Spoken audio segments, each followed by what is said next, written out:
వరుస విజయాలు నమోదు చేసిన మాజీ మంత్రి సురేష్కి కొండపి నియోజకవర్గం షాక్ ఇచ్చిందా? నియోజకవర్గం ఏదైనా గెలుపు జెండా ఎగరవేస్తామనే ధీమా ఆయన కొంప ముంచిందా? కొండపి వైసీపీలో గ్రూప్ తగాదాలు ఈ మాజీ మంత్రికి తలనొప్పిగా మారాయా? మంత్రిగా ఉండగా ల్యాండ్ సెటిల్మెంట్ వ్యవహారాల్లో డబ్బు వసూలు చేశారా? భవిష్యత్తులో కొండపిలోనే నిలబడతారా? ఇంతకీ నియోజకవర్గంలో సురేష్ పరిస్థితి ఎలా ఉంది? Have a look.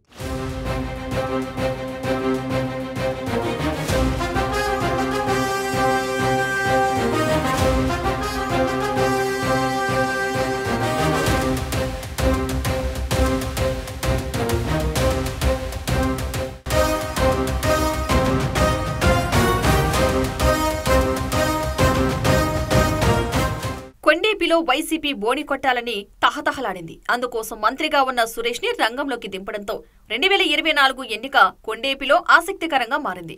నియోజకవర్గం మారిన ప్రతిసారి సురేష్ గెలుపు జెండా ఎగురవేయడంతో ఇక కొండేపిలో ఖాతా తెరవబోతున్నామని వైసీపీ శ్రేణులు భావించారు. ఆ ఎన్నికల్లో సురేష్ కూడా కొండేపి నియోజకవర్గంపై స్పెషల్ ఫోకస్ పెట్టి మరీ పనిచేశారు. కానీ ఎన్నికల ఫలితాలు ఆ మాజీ మంత్రిని నిరాశకు గురిచేశాయి. తన విజయానికి బ్రేక్ వేసిన కొండేపి నియోజకవర్గంపై ఎలాగైనా గెలుపు జెండా ఎగరవేయాలని ఈ మాజీ మంత్రి కసిగా పనిచేస్తున్నారట. ఇదిలా ఉంటే కొండేపిలో 3 సార్లు గెలిచిన వీరాంజనేయ స్వామి ప్రస్తుతం కూటమి ప్రభుత్వంలో మంత్రిగా ఉన్నారు. దీనితో ఇక్కడ మంత్రి వర్సెస్ మాజీ మంత్రి అన్నట్లు రాజకీయాలు హీట్ పుట్టిస్తున్నాయి.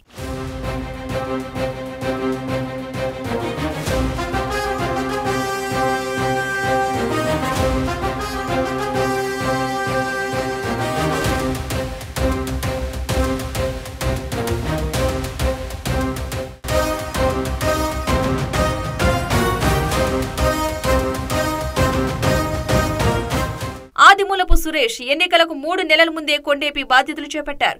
కొండేపిలో అభ్యర్థులను మార్చడం, ఓడిపోయాక ఇన్ఛార్జీలను మార్చడం ఇక్కడ వైసీపీకి తలనొప్పిగా మారిందని ఆ పార్టీ కార్యకర్తలు అంటున్నారు. కొండేపిలో వైసీపీ 3 వర్గాలుగా విడిపోయి ఎవరికి వారే పార్టీ ఇన్ఛార్జీలుగా ప్రకటించుకుంటున్నారట. ఈ పరిణామం ఇన్ఛార్జిగా ఉన్న సురేష్ కి ఆగ్రహం తెప్పిస్తుందని పార్టీ వర్గాల్లో చర్చ జరుగుతోంది. గతంలో ఇన్ఛార్జిగా ఉన్న వరికూటి అశోక్ బాబు కొండేపి బాధ్యతలు తీసుకుని తీవ్రంగా ప్రయత్నాలు చేస్తున్నారట. అందులో భాగంగానే అశోక్ బాబు తన వర్గాన్ని సురేష్ పైకి ఉసుగొలుపుతున్నారని ప్రచారం జరుగుతోంది. ఓ పక్క ఓటమితో డీలా పడిన ఈ మాజీ మంత్రికి నియోజకవర్గంలో గ్రూపు రాజకీయాలు తలనొప్పిగా మారాయని సొంత పార్టీ నేతలే అంటున్నారు.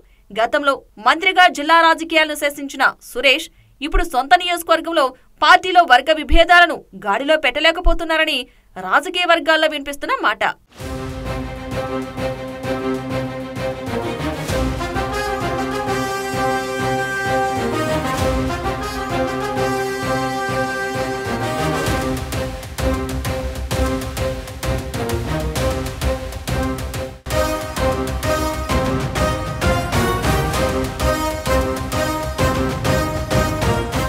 కొండేపి బాధ్యతలు చేపట్టాక నియోజకవర్గంలో సురేష్ ఆశించిన స్థాయిలో పర్యటించలేదని ఆరోపణలు ఉన్నాయి. దీనికి తోడు కార్యకర్తలను కలుపుకొని పోలేదని సొంత పార్టీ నుంచే విమర్శలు వ్యక్తమవుతున్నాయి.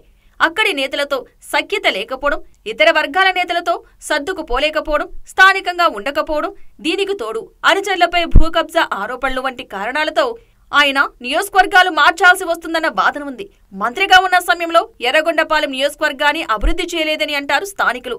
భూకబ్జా ఆరోపణలు ఎక్కువగానే ఉన్నాయని ప్రత్యర్థి పార్టీ విమర్శిస్తోంది. నియోజకవర్గంలో ల్యాండ్ సెటిల్మెంట్ వ్యవహారాల్లో డబ్బు వసూలు చేశారని పెద్ద ఎత్తున ఆరోపణలు ఉన్నాయి. మొత్తానికి మాజీగా మారాక సురేష్ కి కష్టాలు మొదలయ్యాయని అంటున్నారు స్థానికులు. మున్ముందు ఈ మాజీ మంత్రి రాజకీయ భవిష్యత్ ఎలా ఉంటుందో చూడాలి.